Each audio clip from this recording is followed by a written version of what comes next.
19 জুলাইত সোণাৰী দিখৌ নদীয়ে তাণ্ডৱ সৃষ্টি কৰাৰ পাছত 20 জুলাইত দৰিকা নদীৰ ভয়ানক বানে প্লাবিত কৰে শিৱসাগৰৰ শতাধিক গাঁও।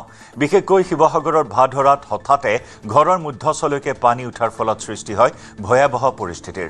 এই প্ৰলয়ংকাৰী বানৰ মাজতে কথম্পি প্ৰাণ ৰক্ষা পৰে শিৱসাগৰৰ এগৰাকী গৃহৰক্ষী জোৱান পংকজ মাউতৰ। মৃত্যুমুখৰ পৰা পংকজ মাউত কেনেদৰে উভতি আহিল শুনক তেওঁৰ মুখেৰে। দৰিকা নদীৰ বানপানীয়ে হাজাৰ হাজাৰ পৰিয়ালক বাৰুকৈ জ্বলা-কলা খুৱাইছে।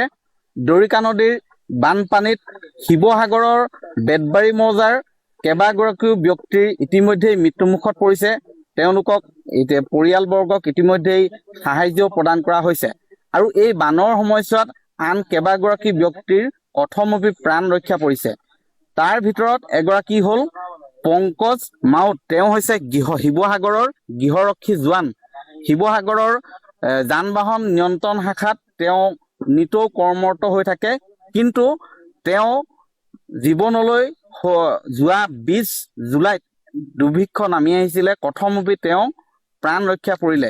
গোটেই মই ঘটনাটো তেওঁৰ মুখে জানিব বিচাৰিম, কাৰণ এক শিহৰণকাৰী ঘটনা। সেই যিদিনাখন বানপানী হৈছিলে, অকণমান আগলৈ আহিব, সেই 20 তাৰিখে কেনেধৰণৰ পৰিস্থিতিৰ মুখামুখি হৈছিলে আপুনি? মানে 1 ঘণ্টাৰ ভিতৰতে হৈ গ'ল পানী। 1 ঘণ্টাৰ ভিতৰত মই ঘৰৰ বয় বস্তু সামৰি সুতৰিবলৈ কোনো নাপালোৱে। আহি ডিউটিলৈ গৈছিলোগৈ।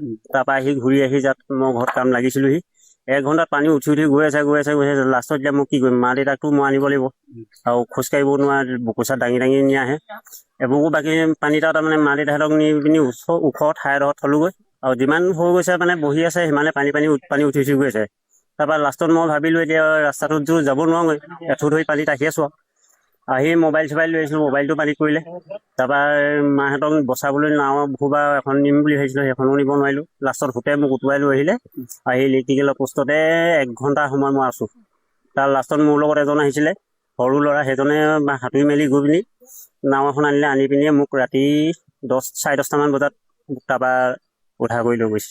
কিমানলৈকে আপোনাৰ পানী হৈছিলে? পানীটো মোৰ এবুকু ওপৰত উঠি গৈছে ঘৰৰ ভিতৰত।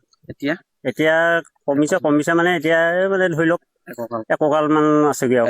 সেই ইলেক্ট্ৰিক পোষ্টত আপুনি থাকিব লগা হ'ল? এই ইলেক্ট্ৰিকেল পোষ্টত 1 ঘণ্টা আছে। আপুনি অৱস হৈ পৰিছিলে নেকি? অৱস মানে ভৰি হাতে কাম নকৰা হৈ গৈছিলে আৰু পিনে পানী উঠি আহি আছে। কিমান ওপৰলৈ উঠি গৈ থাকিম আৰু, তেনেকুৱা পৰিস্থিতি হৈ গ'ল মোৰ। এতিয়া ডিউটিলৈ যাব পৰা? এতিয়াতো বৰ্তমান ডিউটি যাব পৰাই নাই আৰু ঘৰো এতিয়া ভাগি গ'ল বুলি কৈছে হাউলি।